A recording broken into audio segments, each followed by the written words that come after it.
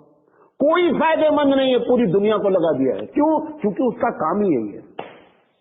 یہیں پر ہمارے لوگوں کو اپنے اسلام کے بارے میں جمے رہنا ہے۔ اسلام کا جمنا، اسی لیے میں نے کہا تھا کہ یہ حدیث، صرف ایک حدیث بھی اس مسلمانوں کی لائف کے لیے کافی تھی۔ میں نے کہی تھی بات، یہ ایک حدیث کافی تھی۔ لہذا آج میں صرف تمہید بولا ہوں کہ قرآن مجید اور رسول کے طریقے کے خلاف شیطان ہمیشہ کیا کرے گا؟ اس کے خلاف ساری باتیں اینٹی کرے گا۔ جب وہ اس کے خلاف اینٹی بات کرے تو آپ چاہے جتنے پڑھے لکھے ہوں، جتنے پڑھے لکھے سے متاثر ہوں، جو آپ کا بہت فیوریٹ ہو، قرآن کے مقابلے میں کوئی فیوریٹ نہیں ہوتا ہے، سب جاہل ہے۔ خدا کی قسم کھا کے کہتا ہوں، اللہ کی کتاب کے مقابلے میں سب جاہل ہے۔ یہ آپ، اسی کا نام کیا ہے؟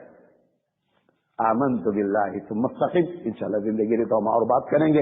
اللہ تعالیٰ سے دعا ہے کہ اللہ تعالیٰ صحیح بات کہنے کی اور آپ کو صحیح بات سمجھنے کی توفیق عطا فرمائے۔ وآخر دعوانا ان الحمد للہ رب العالمین۔